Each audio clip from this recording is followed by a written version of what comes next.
Okay. Hey, everybody. Just turning on my phone for streaming, make sure I can see what's going on.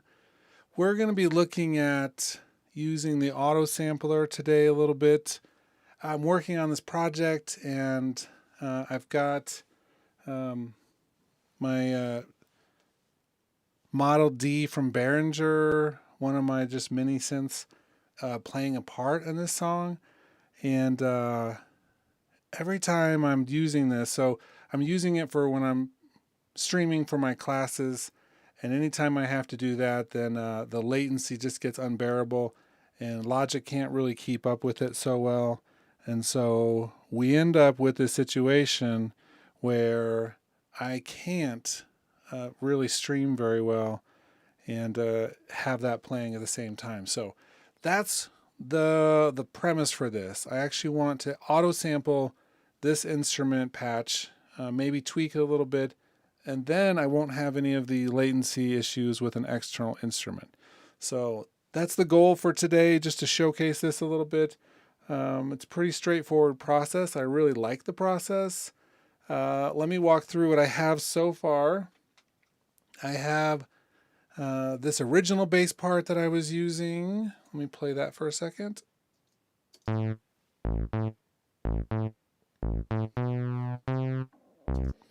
then I switched it to the Model D. That's not the final patch yet, but it's getting close.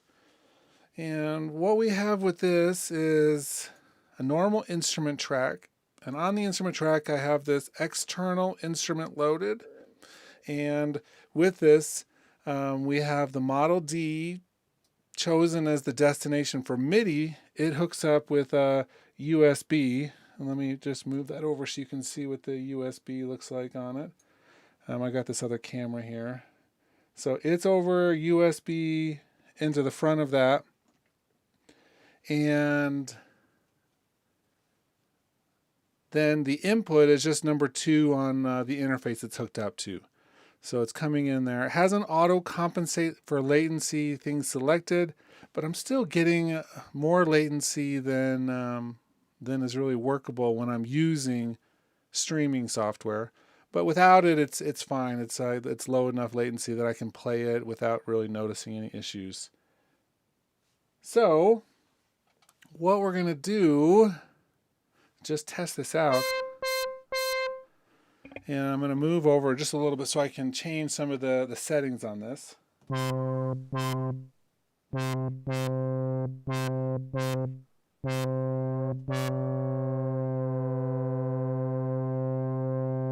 And let me tune it real quick.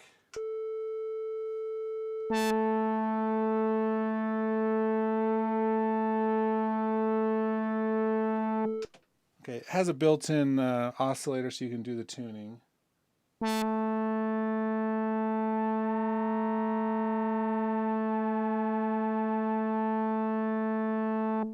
then I'm going to use the third oscillator as well. I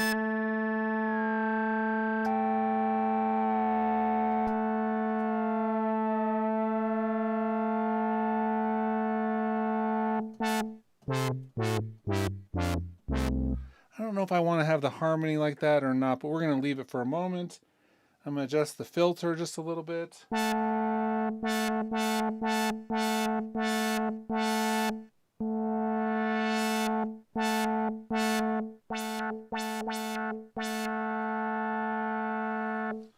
Okay, I'm going to play that part real quick.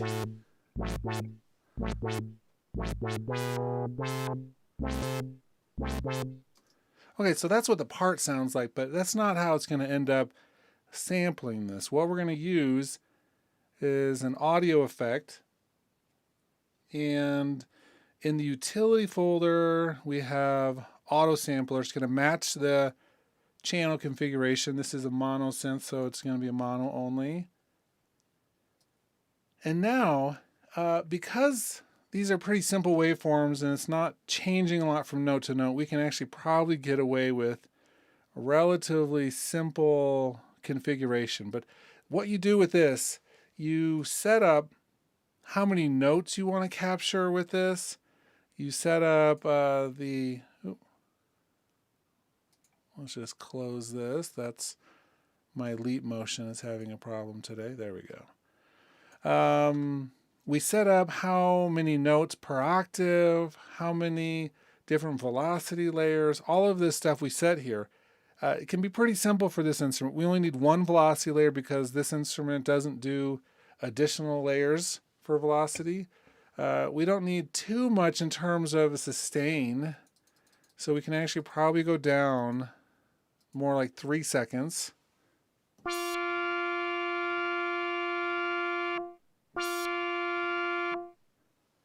And let's change decay a little bit. And the sustain level.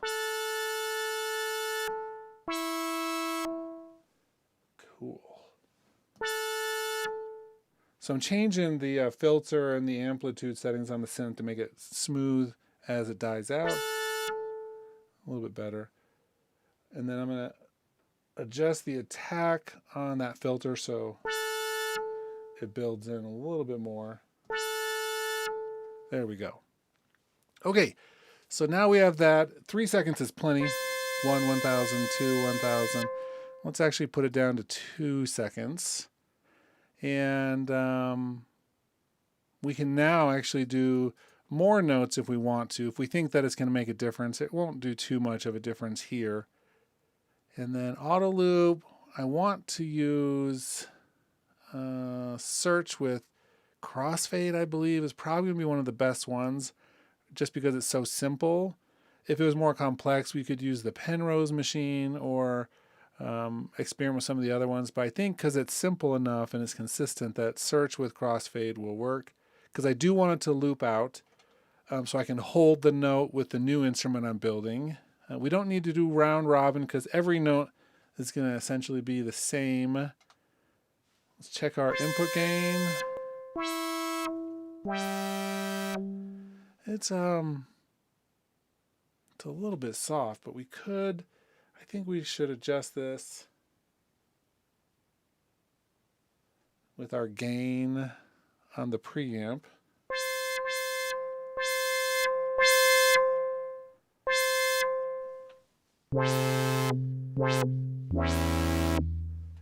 Okay, so we're good with that. So now all I do is hit sample, and it's going to record all of these notes. So I'm going to probably turn it down slightly while we're doing this so you don't have to listen to all the notes, but let's see what happens. Let's get it going. Actually, let me check the range real quick.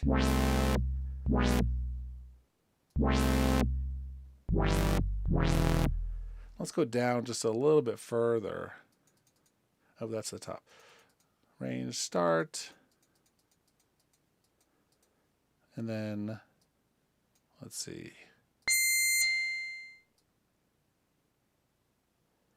I mean, it can go up there, so we might as well. Fun. I don't think we're going to be using too much past that. So let's do this amount. I'm going to hit sample, and we'll see how long it says it's going to take. We have to give it a name. Let's see, the Model D bass. Start.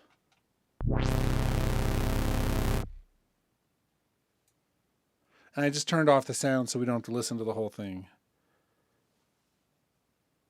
Keep in mind it's going to loop it so that way you can actually see the loop points that it's putting in there. It's going to analyze it after each thing. It says 2 minutes remaining because it's relatively short. It's cruising through these notes right now because I made it, 2 seconds is plenty, really. We'll see. Yeah, about 1 minute remaining. So pretty straightforward for this. It's not actually going to be too complicated to get this whole instrument done without having too much happening here. Let's see. While this is working, any questions or anything that you're interested in seeing about this, let me know. After this is done, I'll walk you through what happens to it next because we actually have access to this in a number of different situations, but it's pretty straightforward. There is a slight delay at the beginning of that. I think that's because I'm still streaming with this instead of doing this separately, but we could actually go through and trim the beginning of the samples if we needed to. So we wait, and we're already 78% complete. Not bad.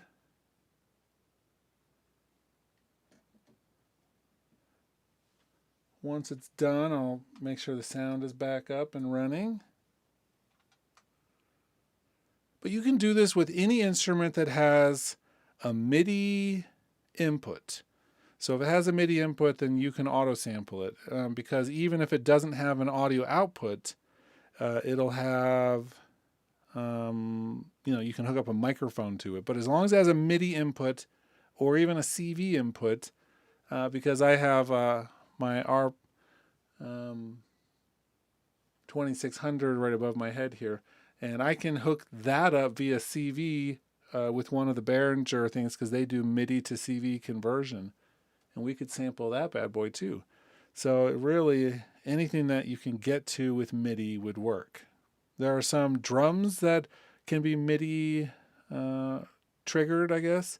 So you send a MIDI note and it actually hits the drum with a physical hammer or a beater. You could do that too. Okay, so I'm pulling back up the level.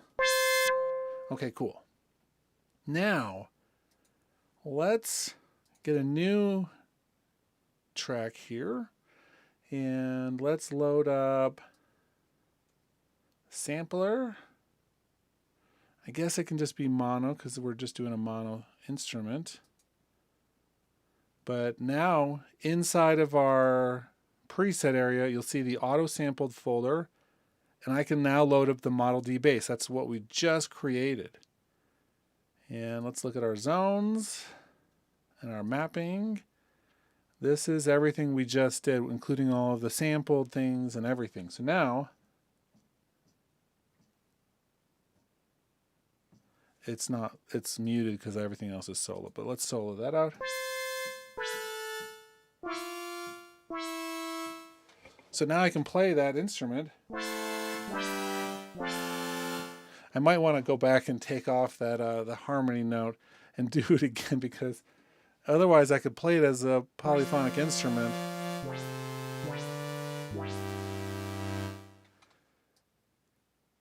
Yeah, we might want to do that, but not right this second. Let's pull this one down. We'll mute the other ones.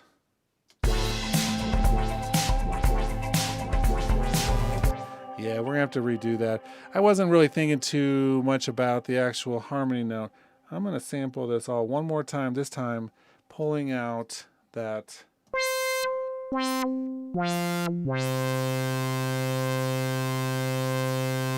Pulling out that one note I'd put on there,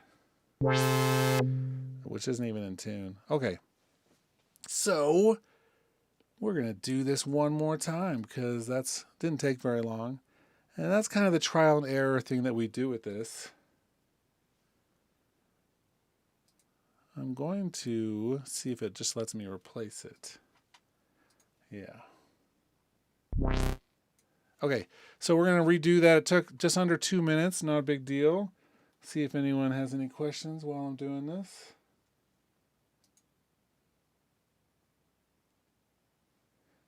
Yeah. Even if you haven't upgraded to the new version yet, if you have one of the older versions, auto sampling has been in main stage for like 4 or 5 years, I think. Maybe 3 or 4, but 4 or 5 years in main stage. So if you have an older version of main stage, you can do the auto sampling and then just pull this instrument into the EXS24. So you don't necessarily have to have the newest version of Logic to do this. If you have some of the older ones, that you can do it with that too. Okay, so we're already 43% done without that the third note that I'd put in there, which I see now was not the best option. I like it. I like having the 3 oscillators on the Model D, but in this case, it would have been better to tune it to something else or use it as an LFO or something instead of that. So we're 65% done. And once we're done with this, we'll see if it really just switched it out. I'd be surprised. I have it loaded actually, so I might just delete that track and recreate a new track so that if it won't have any confusion when it's trying to figure out what files it's supposed to be referencing and things. Okay, so almost done with this. I recommend this synth, by the way. It's pretty great sounding. Sounds remarkably like the actual Mini Moog. In a smaller form factor, which means the knobs, have to cover a different amount of ground when you're moving them than the bigger knobs and things, but it works really well. So let's delete that. And we'll reload the sampler. And we'll see this time if it gave me the right one.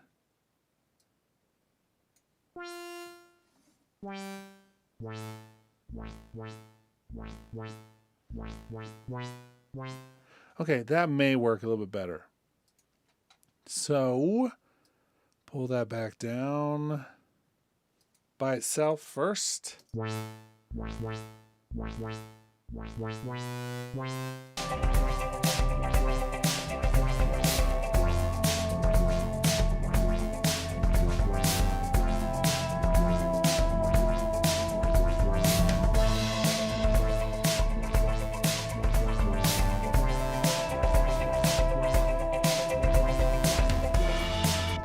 So I still hear a little bit of the delay in there. I want to go in and look at the sampler now and actually see if there's a little bit of delay at the beginning of the samples or if it compensated for them.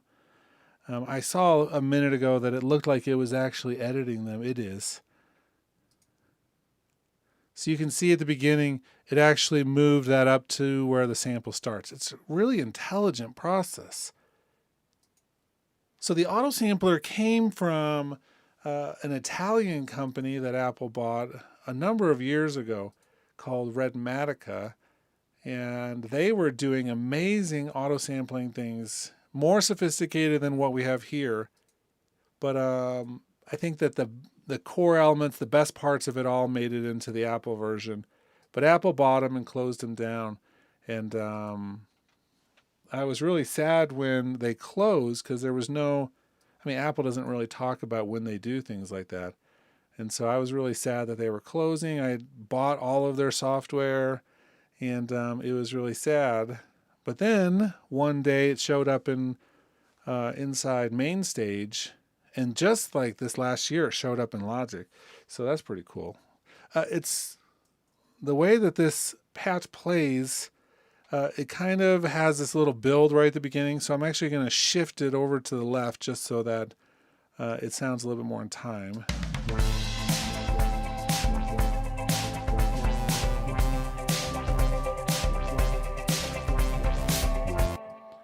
We're going to split the difference there just a little bit. Let's see if I can't. Okay, hold on. Zoom it in. There we go. Let's try about halfway.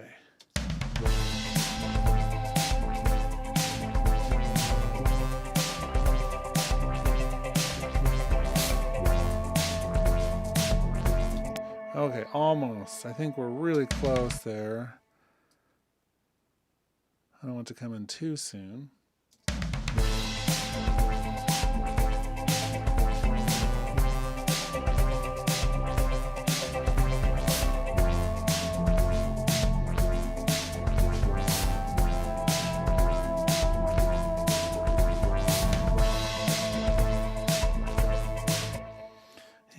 Still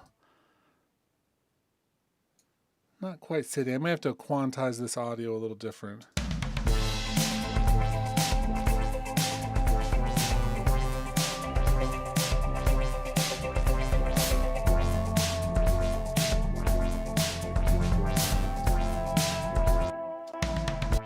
See, now it's a little bit late, so I'm going to go back just a hair. And there was a question about if I like this Behringer synth so far. I own, I think, 4 of the different Behringer models, and I really like them. I think that they all offer something a little bit different. I have the Cat from Behringer, the Model D, the Crave, and then I have the TD3, which is the bass module.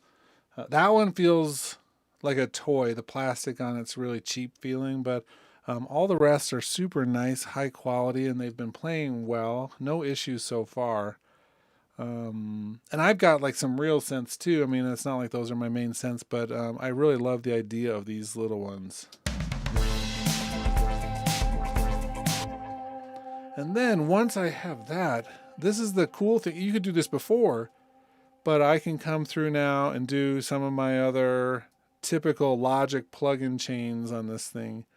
So for instance, I use the spread a lot on my bass sounds. Let's see if I can do option drag. Yeah. And what's just correlation meter. Yeah.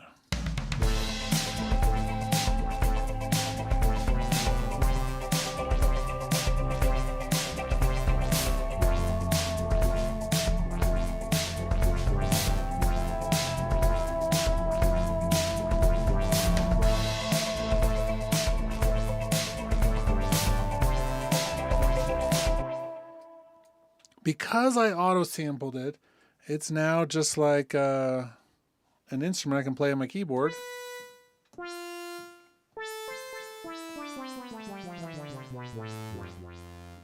And I can do something with it that I can't do with the Model D, which is do chords and polyphony.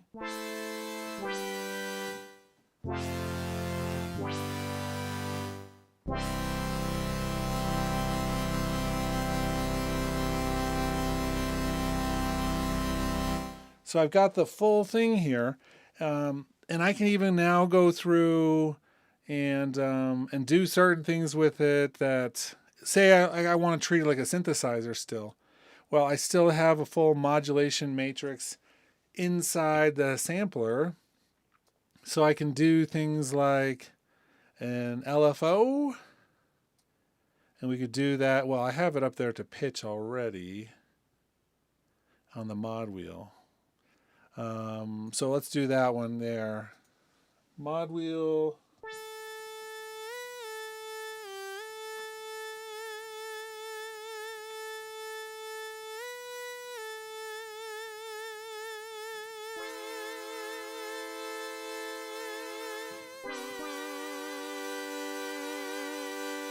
So we have all of that already still here. We can do all of our normal filtering and subtractive synthesis tools here.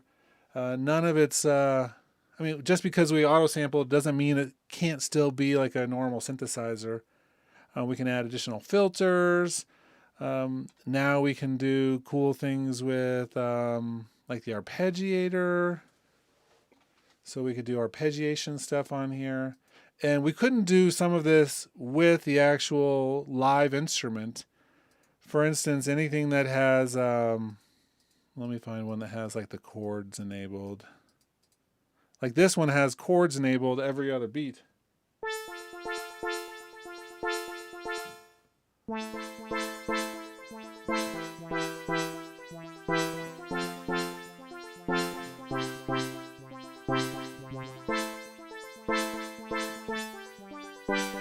So we couldn't do that with the actual Model D because it doesn't let you do multiple notes at the same time.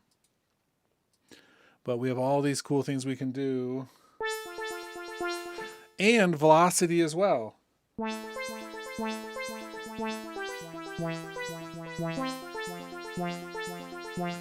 Because now that it's sampled, we can have velocity control over each of the notes. The original Model D,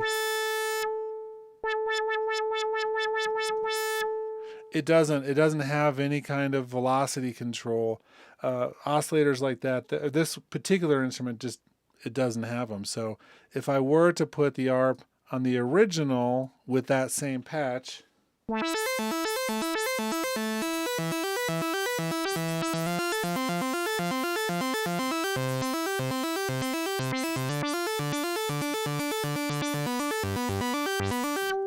get me wrong, that sounds really good. So I'm not saying that necessarily one is better than the other. They're just very different. And having the actual synth here with that kind of like in your face edge is going to be different than that sampled version. Here we go.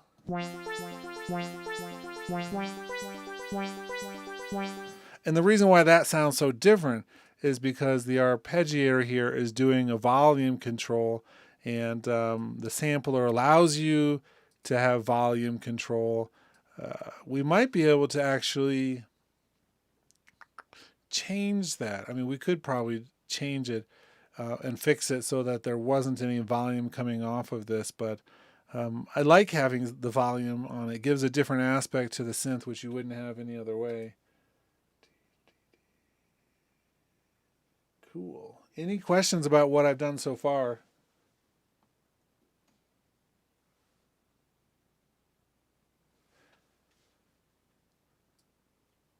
So like I said, you can do whatever you want with this. This patch right here, let me show you where that gets saved, because it is saved in a place where you could actually take it. So we have audio music apps, sampler instruments, auto sampled, and then here's that. And then the samples are right next to it underneath, right there. So if I were to make another folder, oops, undo, let's undo that. Do new Finder window, music, and then let me make a new folder here.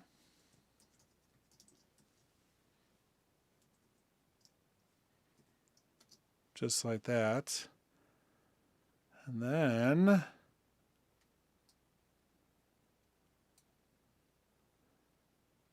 I'll just copy this whole thing.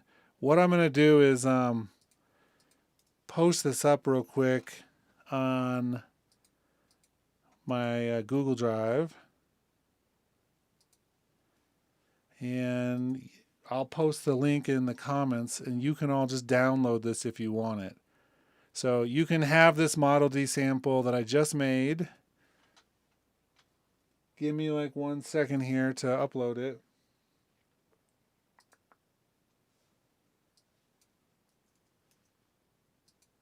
Drive. Cool. Let me make a new folder.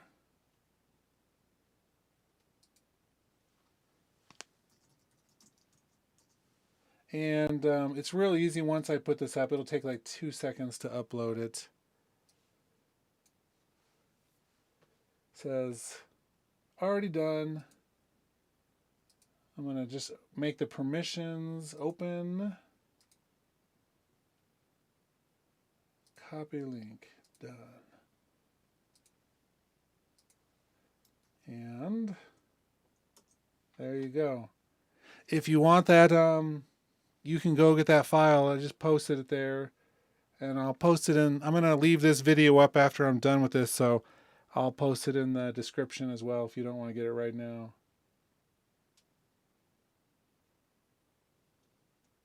But hey, free Model D patch, right?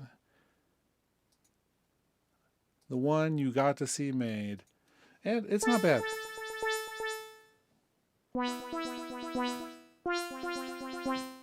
Without the arpeggiator there, I think.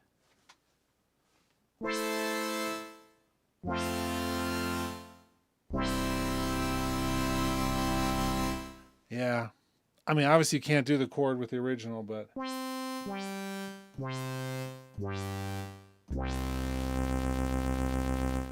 Some of the loops sound a little bit short, but I think, hey.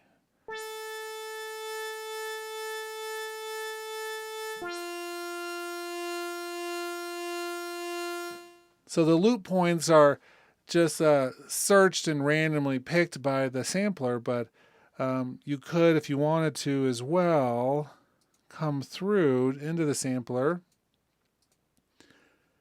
And we could choose all of these things, all of the samples.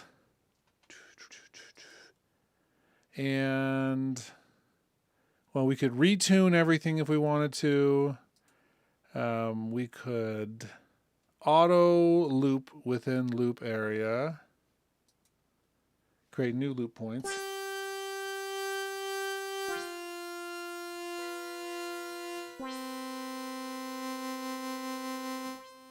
Some of them sound better than others for sure. But you could actually go through and tweak these all. I just did the automatic things for everything. And I think it's fine. I think it'll work for what we're doing, but auto loop. Yeah, I think it'll be okay. Okay, well, we've been going now for a couple minutes. And like I said, I'll be posting this video up and using that link in the description so anyone can download the actual file. If you're interested in more of this type of work, like I think we could probably do a whole video where I take something I've auto sampled and come through and edit it and refine it using a lot of the sampler tools.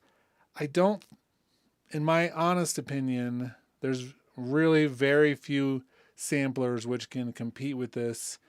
Now sampling itself is kind of an old school thing anymore, but we still use it all the time, and this particular sampler is just so good and does an amazing job of streamlining the process so that we don't have to do as much ourselves. So much of it can be done by the software, including a lot of the things like inside here, the auto looping, the retuning.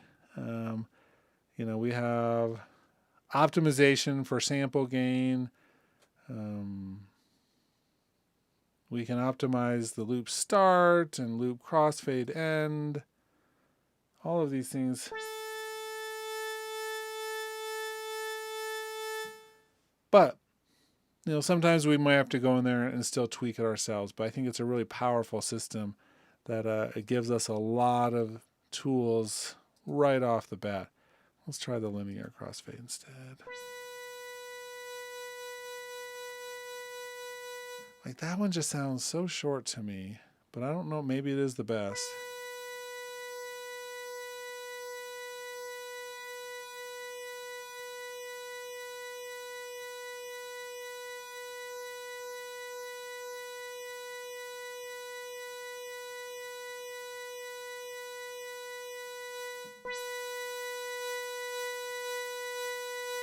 Yeah, I'm not sure that's any better, but I think overall it could be. But you can also make these fades longer or shorter. Pretty cool process. Like I said, we could do a whole video just on that. I think there's something to be said for anyone who wants to. The last thing I'll say is that we could take that same sampled instrument. Let's go into Alchemy. And let's do a full reset on this thing so we don't have all the other stuff in there. Let's do import audio.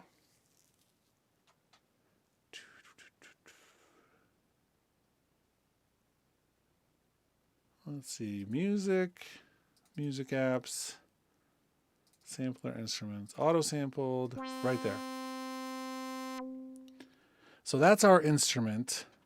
We could bring it in as an actual sampled instrument if we wanted to. Or we could actually bring it in as one of these other formats, like spectral or additive, or both. Let's do unlimited, so it brings in everything. And let's import. So now it's going to take what I just auto-sampled, and we're going to have the power of Alchemy here.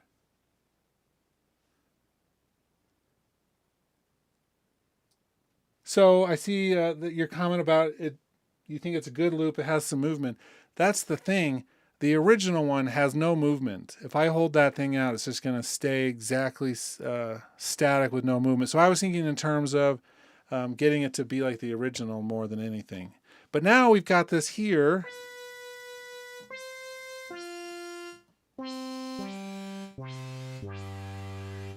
And let's turn off additive for a minute.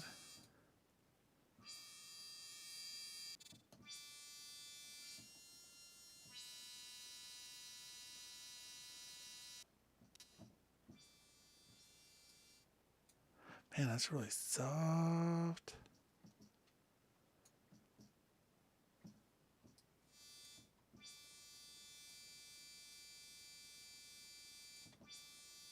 Ooh. So essentially just gives us all of these additional manipulation and warping tools.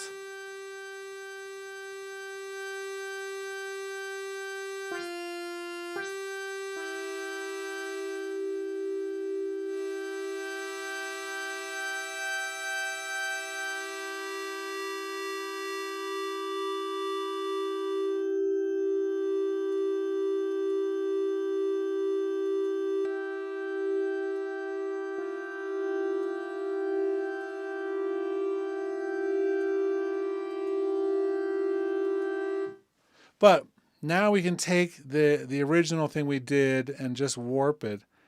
Or we could do the same thing, but this time bring it in as a sample.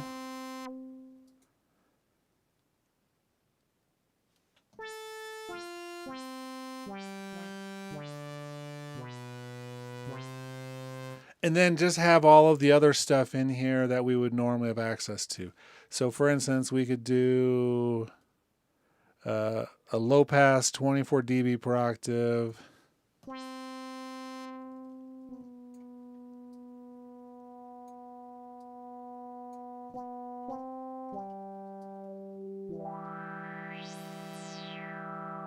And then modulate that with everything. So everything we create in the auto sampler comes across one-to-one inside Alchemy, and then we have all of Alchemy's tools to do whatever we want with it. So it's a great way to create content for Alchemy or the sampler, and I think that there's just a lot of power no matter what we're doing with this. So a lot of cool things. Okay, that's, I think, where I'm going to pull the plug on this. Thanks for watching. I know that we've only got a couple of you out there, but thanks for watching. And we're going to try to find a good time for this. Sometimes I'm doing these just randomly because I have an extra hour, and we have a bunch of people. Sometimes I do them, and we just have a couple people. So we're going to try to find a good weekly time for these. I'm trying to think. Probably in the evening where I live is going to be a good time for those in the nearby time zones. But if you do have a preference, make sure you drop that in the comments so that we can kind of pick the best time for streaming and give everyone, the best chance at hearing these. Or maybe it's just picking the time well in advance so everybody knows that it's coming more than 15 minutes before I do it. But if you have a preference, let me know in the comments, and I'm trying to do at least 2 of these every week right now, in lieu of making other videos, just to get some streaming stuff and some streaming time under my belt. So let me know, and we'll do more. Thanks for watching, everybody.